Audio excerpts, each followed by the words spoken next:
जी हाँ दोस्तों, स्वागत है आप सभी का। सनातन धर्म में तिलक लगाने की परंपरा सदियों से चली आ रही और कहते हैं कि बिना तिलक लगाए व्यक्ति को घर से बाहर नहीं निकलना चाहिए। हिंदू धर्म में हिंदुओं की पहचान तिलक से ही की जाती है, इसलिए तिलक लगाना हमारे लिए अहम रहता है। आज हम जानेंगे कि किस उंगली से किसका तिलक करना चाहिए। दोस्तों, वीडियो अंत तक देखें, बिल्कुल भी मिस ना करें। और अगर आप भी सनातनी हिंदू हैं तो वीडियो को लाइक करें एवं चैनल को सब्सक्राइब जरूर कर दें। सनातन परंपरा के अनुसार तिलक लगाना सम्मान और गौरव का प्रतीक माना गया है। मान्यता है कि माथे पर तिलक लगाने से व्यक्ति के दिल और दिमाग में सकारात्मकता के भाव आते हैं और कुंडली में मौजूद उग्र ग्रह भी शांत होते हैं। तिलक लगाने से जीवन में यश बढ़ता है और पापों का नाश होता है। साथ ही जीवन से नकारात्मक ऊर्जा दूर होती है। इससे मन में अच्छे विचार आते हैं और किसी भी काम को करने की क्षमता को हम कई गुना तक बढ़ा सकते हैं।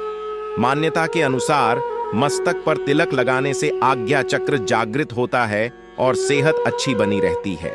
मध्यमा उंगली हाथ की सबसे बड़ी उंगली होती है।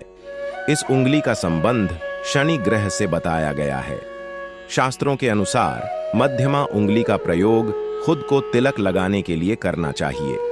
जब प्रतिदिन आप पूजा करें तो अनामिका से भगवान को तिलक लगाने के बाद मध्यमा उंगली से खुद को तिलक कर सकते हैं। स्कंद पुराण में बताया गया है कि अलग अलग उंगली से तिलक लगाने का फल अलग अलग प्राप्त होता है। अनामिका शांतिदा प्रोक्ता मध्यमायुष्करी भवेत, अंगुष्ठः पुष्टिदः प्रोक्ता तर्जनी मोक्षदायिनी। कनिष्ठा उंगली, कनिष्ठा यानी सबसे छोटी उंगली, जिसका उपयोग तिलक लगाने में नहीं किया जाता है। यहाँ तक कि किसी भी शुभ कार्य में इस उंगली का प्रयोग वर्जित बताया गया है।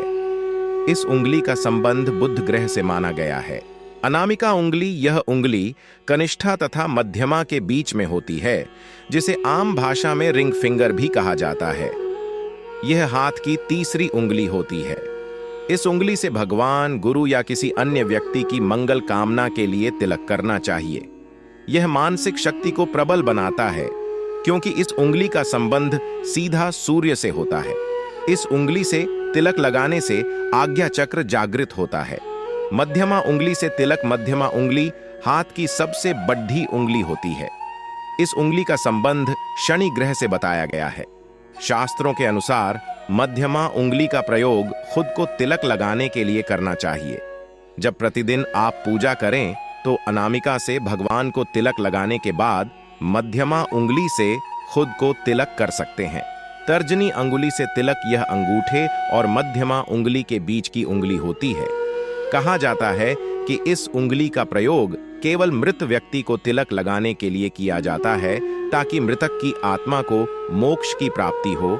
इस उंगली से पितृगणों को अर्थात पिंड को तिलक किया जाता है। इस उंगली का संबंध गुरु ग्रह से होता है। अंगूठे से तिलक लगाना, अंगूठे का संबंध शुक्र ग्रह से होता है और शुक्र ग्रह यश और धन वैभव के कारक माने जाते हैं। दशहरा और रक्षाबंधन जैसे त्योहार पर बहनें अपने भाई की विजय की कामना करते हुए उन्हें अंगूठे से ही तिलक लगाती हैं। पहले भी जब राजा युद्ध पर जाते थे तो रानियां अंगूठे से ही राजा के मस्तक पर विजय तिलक करती थीं। किसी की मंगल कामना के लिए अनामिका से बिंदी लगाकर अंगूठे से तिलक करना चाहिए।